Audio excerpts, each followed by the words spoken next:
다정한 남각정 다락방 TV입니다. 오늘도 저의 다락을 찾아주셔서 감사드리고요. 사연 시작해보도록 하겠습니다.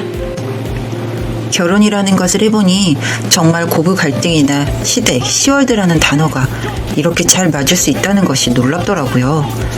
주변에 기혼인 친구들도 별로 없고 있어도 시댁이 타 지역이라 사실상 주변에서 조언을 얻을 수 있는 곳이 없었어요. 시댁은 마치 저를 괴롭히기 위해서 존재하는 곳이 아닌가 싶은 생각이 많이 들었습니다.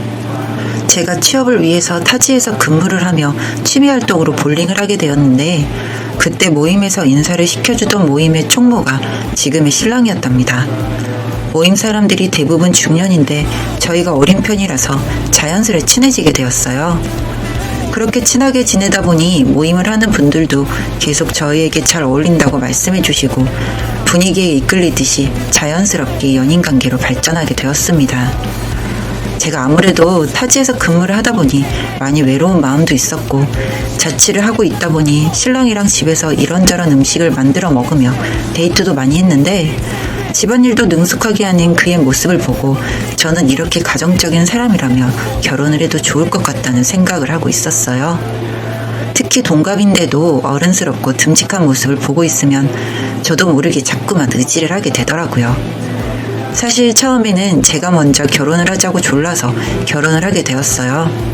인사를 드리러 갈 때에도 상견례를 할 때에도 이상하게 시어머님이 저에게 거리를 두는 것 같기도 하고 자꾸 아들을 뺏어간다는 식의 농담을 많이 하셨는데 결혼하고 나니 그게 점점 심해지더라고요. 처음에는 전화가 부쩍 늘어서 이상하다는 느낌이 있었는데 시시때때로 전화 와서 아들의 안부를 물어보시거나 점심이나 저녁 메뉴를 물어보시고 주말에는 오셔서 직접 음식을 알려준다는 등등의 사소한 불편이었는데 이게 말로만 하는 게 아니라 정말로 주말에 와서 신랑이 좋아하는 음식을 하는 걸 알려주시기까지 하니까 내가 적당히 선을 긋지 않으면 계속 이렇게 불편한 상황이 오겠구나 하는 걸 직감했습니다.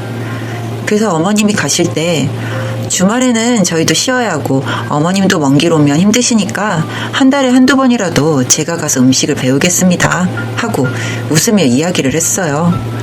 그러면 대충 눈치껏 알아들으시면 좋은데 덕분에 아들 집에 오니 힘들지 않고 좋다며 다음 주에도 와서 반찬을 해주겠다고 하시더라고요. 저녁에 신랑에게 주말에는 쉬어야 하는데 어머님이 오니까 불편하다고 말을 하니까 신랑도 결혼한 지 얼마 되지 않고 아직 가족들이 불편할 텐데 이렇게 자주 찾아오는 건 불편할 수 있을 것 같다고 어머님이 기분 상하지 않게 잘 이야기해두겠다고 말을 하더라고요. 그렇게 신랑만 믿고 한숨 자고 다음 날이 되었는데 신랑 휴대폰에 시댁에서 부재중 전화가 여러 번 와 있더라고요. 신랑은 아는지 모르는지 미동도 없이 잠만 자고 있고요. 그래서 무슨 일이라도 생긴 건가 싶어서 신랑을 깨워서 전화를 바꿨더니 말없이 듣기만 하고는 전화를 끊었어요. 그러고는 신경 쓸 것 없다고 하길래 그렇구나 하고 TV도 보고 맛있는 간식도 먹으면서 또 하루를 보냈어요. 그 이후로도 어머님이 전화로 이것저것 캐물으시긴 하셨지만 그래도 찾아오는 일이 없으니 괜찮게 지낼만 하더라고요.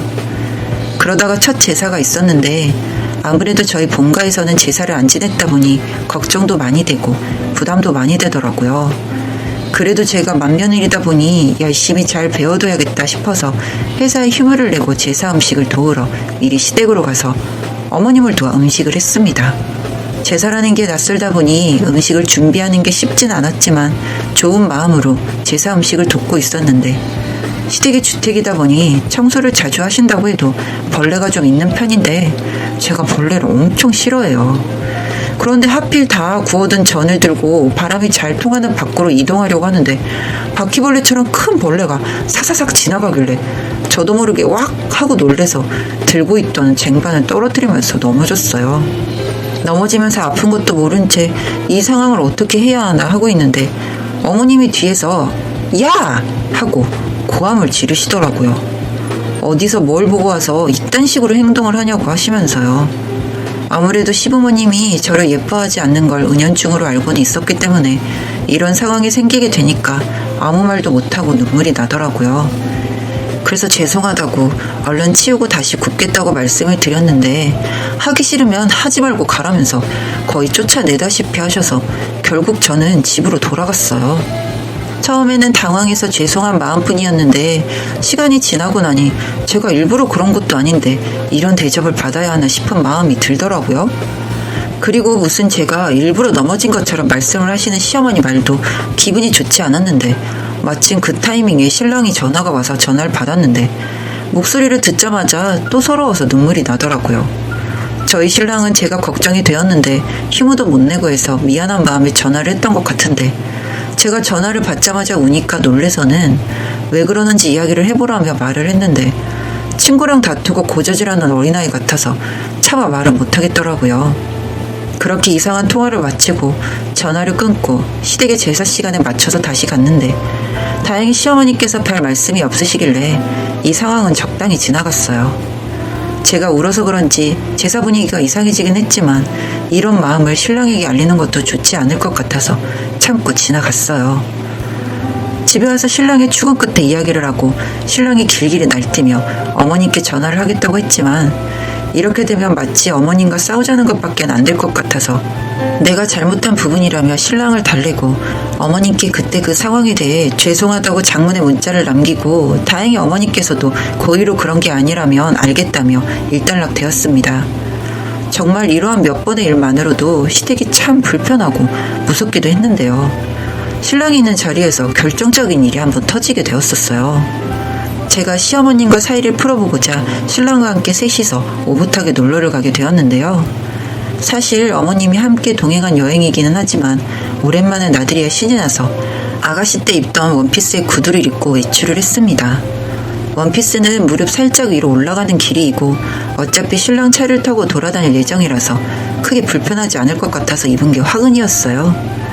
처음 어머님을 모시러 가서부터 치마가 너무 짧다고 똥꼬치마냐며 말씀을 하시는데 기분 좋게 나들이 가려고 나왔는데 기분이 팍 상하더라고요. 그래도 어른이 보시기에는 그럴 수 있지 않나 생각해서 그런가요? 하며 웃으며 넘겼는데 뒤에 서 있던 신랑도 표정이 좋지 않더라고요. 기왕 나온 거 즐겁게 놀다 와야지 하며 맛있는 점심도 먹고 카페에서 시간을 보내고 있었습니다.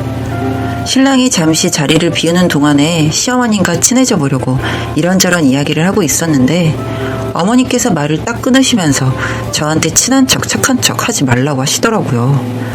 처음 제가 인사를 드리러 가던 날에 머리를 높게 묶고 인사를 드리러 갔는데 높게 머리를 묶고 짧은 치마를 입고 다니는 게 술집 여자 같고 보시기에 마음에 들지 않으셨대요. 그리고 자꾸 제가 신랑을 시켜서 이간질하려 드는 게 여우 같아서 저한테 마음 주실 생각 없으시고 저한테도 그냥 도리만 지키며 지내자고 말씀하시더라고요. 단정한 본인 아들 옆에 왜 저처럼 날리는 애가 있는지 모르겠다면서요. 정말 표정 관리가 안 돼서 어떻게 해야 하나 하고 있었는데 마침 그 타이밍에 신랑이 딱 왔습니다.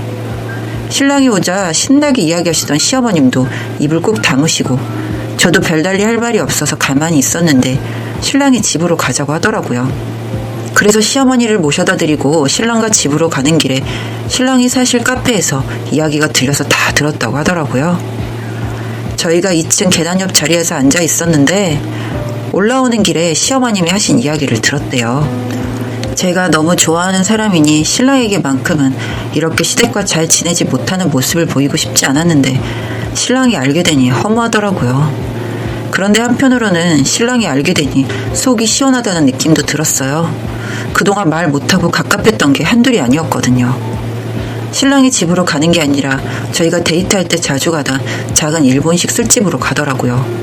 아무래도 이런 이야기는 집보다는 밖에서 하는 게 이야기가 잘 될 것 같다면서요. 본인이 아무래도 첫째고 아들이라서 어머님이 어려서부터 많이 예뻐하고 나이가 들어가면서부터는 의지하는 것도 알고 있었다고 하면서 그래서 처음 어머니와 잦은 전화와 집에 찾아오고 할 때에도 아들에서 한 가정의 가장으로 분리되는 시간이 필요할 것이라고 생각해서 어머니한테 기분이 상하지 않을 정도로 돌려서 이야기를 하고 있었는데 그간에 있었던 일들을 생각해보니 가볍게 넘길 일이 아니라 선을 그어야 할 것 같다고 말을 하더라고요.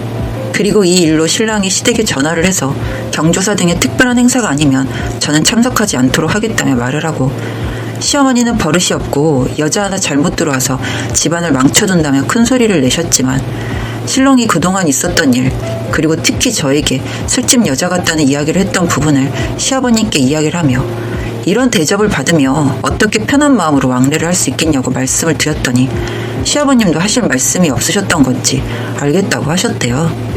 시댁과의 문제가 이렇게 정리가 되니 결혼을 그렇게 기다렸던 아이도 생겼는데 아무래도 그동안 스트레스 때문에 아이도 안 생겼던 게 아닌가 싶기도 하고 이 기회에 시댁과는 연을 끊으려고 합니다.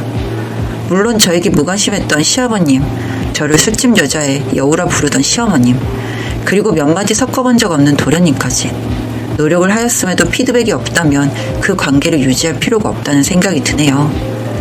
제가 임신한 걸 아직 모르시는지 시댁에서는 연락이 없지만 연락이 온다고 해도 태교를 위해서 만나지 않을 생각이랍니다. 여기까지 제 이야기 들어주셔서 감사합니다.